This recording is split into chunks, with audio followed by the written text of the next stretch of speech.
Assalamualaikum warahmatullahi wabarakatuh. Salam literasi, ayo membaca. Pada kesempatan ini saya akan mengikuti lomba membaca buku cerita anak. Sebelumnya perkenalkan, nama saya Leliarsi dari SLB Akira 2 yang ditugaskan sebagai kepala sekolah. Anak-anak, dalam kesempatan ini, Ibu akan membacakan cerita Asal Mula Danau Toba.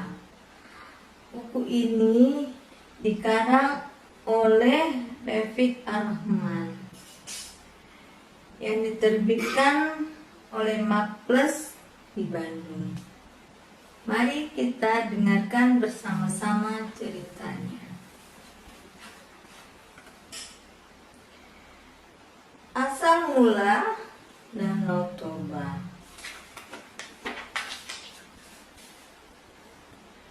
Di sebuah desa di wilayah Sumatera, hiduplah seorang petani yang rajin bekerja.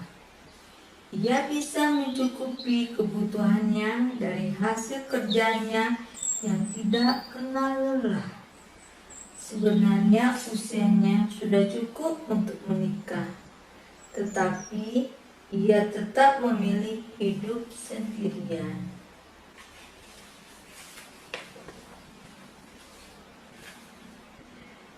Di pagi hari yang cerah, petani itu pergi untuk memancing ikan di sungai. Gumam petani di dalam hatinya, mudah-mudahan hari ini aku mendapatkan ikan yang besar.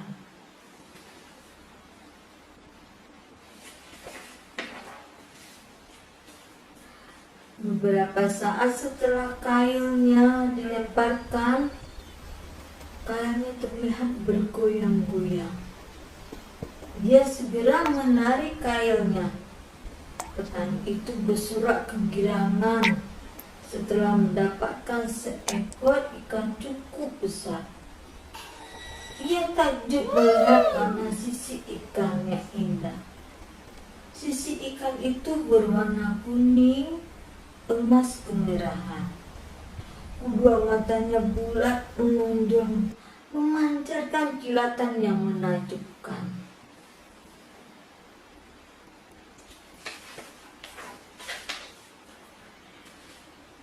Ikan itu kemudian ia bawa pulang dan dimasukkan ke dalam wadahnya.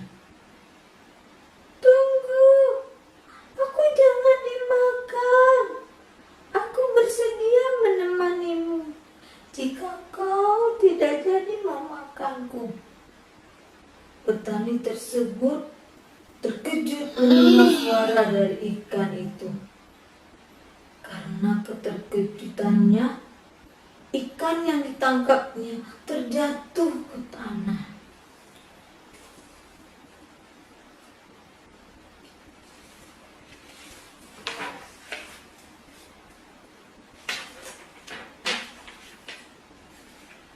Kemudian tidak beberapa lama, ikan itu berubah wujud menjadi seorang gadis yang cantik jelita. Aduh, bermimpikah aku? Gumam petani. Jangan takut, Pak. Aku juga manusia seperti engkau. Aku sangat berhutang budi padamu karena telah menyelamatkanku dari kutukan dewata, kata gadis itu.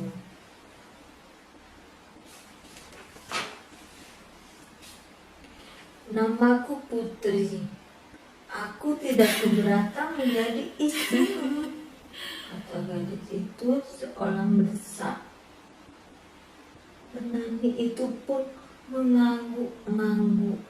Maka jadilah mereka suami istri.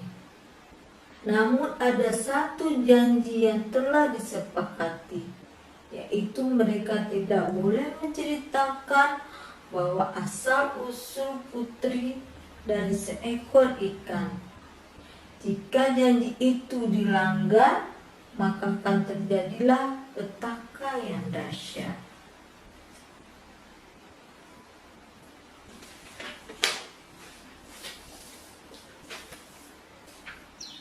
Mereka berdua hidup tentram dan bahagia. Penduduk di sekitar yang sempat melihat putri merasa iri dan berprasangka buruk. Aku tahu petani itu pasti memelihara makhluk halus, kata seseorang pada temannya. Hal itu pun sampai ke telinga petani dan putri. Namun mereka tidak merasa tersinggung, bahkan semakin rajin bekerja.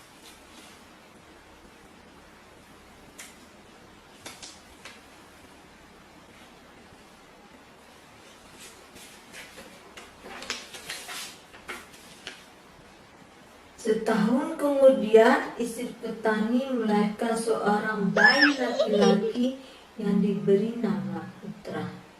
Ia tumbuh menjadi anak yang manis tetapi sayangnya agak nakal.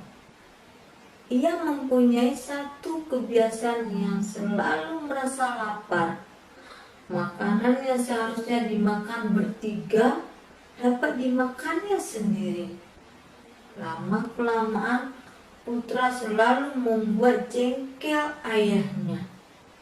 Istri petani selalu mengingatkan agar selalu bersabar atas ulah anak mereka.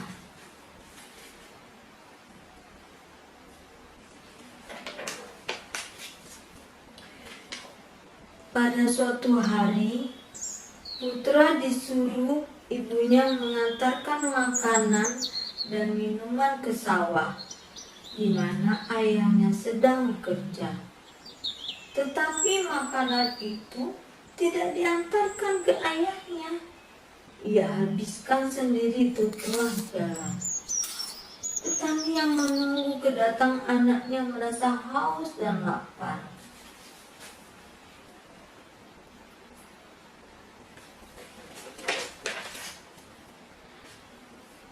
Karena sudah tidak bisa menahan lapar lagi, akhirnya petani pulang ke rumah. Dalam perjalanan, petani itu mendapatkan putranya sedang asik bermain. Petani menjadi marah sambil menjewer kuping anaknya. Anak tidak tahu diuntung, tak tahu diri. Dasar anak ikan, umpat si petani tanpa sadar telah mengucapkan kata-kata pantangan.